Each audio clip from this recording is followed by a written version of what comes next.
Hello guys, তো তোমাদের আমার এক নিউ অ্যান্ড ফ্রেশ ব্লগে সুস্বাগতম।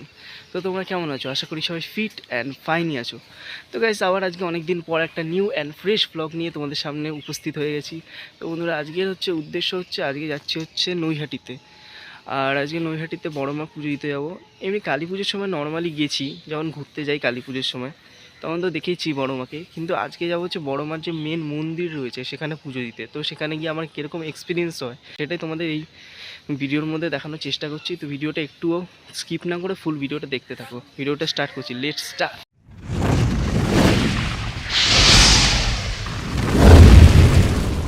তো হ্যালো বন্ধুরা, তো তোমাদের নতুন বছরে অনেক অনেক শুভেচ্ছা। ছোটদের মন ভরা ভালোবাসা এবং বড়দের প্রণাম জানিয়ে আমি ভিডিওটা স্টার্ট করে দিলাম। তো অনেকদিন পর আবার একটা নিউ ব্লগ নিয়ে তোমাদের সামনে চলে আসলাম। তো আজকে চলে এসেছি নৈহাটি বড়মার মন্দিরে। হ্যাঁ, নৈহাটি বড়মার মন্দিরে যদি তোমরা আসতে চাও তো কীভাবে আসবে? শিয়ালদা, বিধাননগর বা কল্যাণী সাইড বা রানাঘাট সাইড থেকে যদি আসো তোমরা, তো কী করে আসবে? তো তোমরা রানাঘাট বা গেদে বা সীমান্ত বা যদি শিয়ালদা থেকে আসো নৈহাটি লোকাল ধরলে তোমরা একদম পুরো নৈহাটিতে নেমে যেতে পারবে।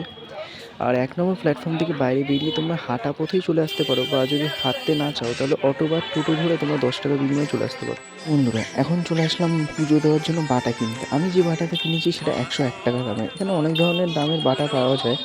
আমরা কিনলাম তিনটে ১০১ টাকার বাটা আর একটা ৫১ টাকার বাটা। তখন লাইনে দাঁড়িয়ে আছি, আর ভিড়টাও প্রায় কম।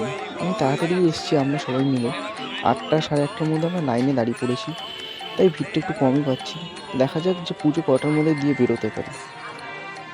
তো অনেক দিনেরই ইচ্ছে ছিল যে বড় মায়ের মন্দিরে এসে একদিন পুজো দেবো। এমনি কালী পুজোর সময় তো আমি এখানে আসি, যে মেন মায়ের যে প্রতিমা এখানে তৈরি করা হয় কালী পুজোর সময়, যেটায় পুজো দেওয়া হয় সেটা তো আমি দেখেছি, কিন্তু কখনো মায়ের যে মন্দিরে সেখানে কখনো পুজো দিইনি। অবশেষে আজকে বছরের শুরুতে ৭ জানুয়ারি অবশেষে সেই স্বপ্নটা পূরণ হচ্ছে। তো বন্ধুরা, আমাদের বেশিক্ষণ লাইনেও দাঁড়াতে হয়নি বাইরে। আমরা ২০ থেকে ২৫ মিনিট বাইরে লাইনে দাঁড়ানোর পরে চলে আসলাম ভিতরে। আর ভিতরে এসেই দেখতে পাচ্ছি যে প্রচুর ভক্তরা এসেছে বড় মায়ের এখানে পুজো দিতে।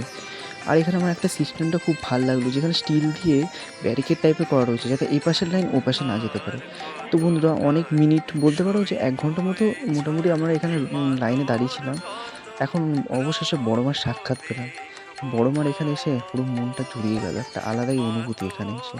তো তোমাদের দেখানোর চেষ্টা করছি, যদিও এখানে ক্যামেরা অ্যালাউ নেই, কিন্তু আমি একটা আড়াল দিয়ে তোমাদের দেখানোর চেষ্টা করছি বড় মায়ের প্রতিমাটা। আর তোমাদের দেখানোর চেষ্টা করছি যে কত ভক্তরা এখানে পুজো দিতে এসছে বড় মার মন্দিরে। তো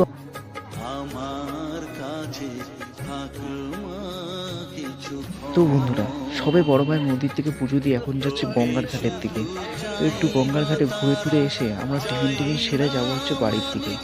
তো বন্ধুরা, বড় মায়ের এখানে এসে খুব ভাল লাগলো আমার, এক আলাদাই অনুভূতি হলো। আর দেখে বোঝাই গেল যে বড় মা এখানে খুব জাগ্রত।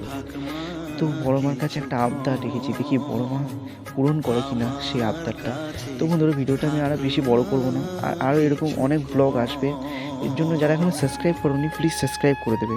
আর ভিডিওটায় যত পারো শেয়ার আর লাইক করো, আর কমেন্ট করতে ভুলো না। আর কমেন্ট করে অবশ্যই বলবে যে কমেন্টে জয় বড় মা। আর কারা কারা নৈহাটিতে এখনও পর্যন্ত গেছো বড় মার মন্দিরে পুজো দিতে এটাও জানিও। চলো, তোমাদের সকলকে বাই।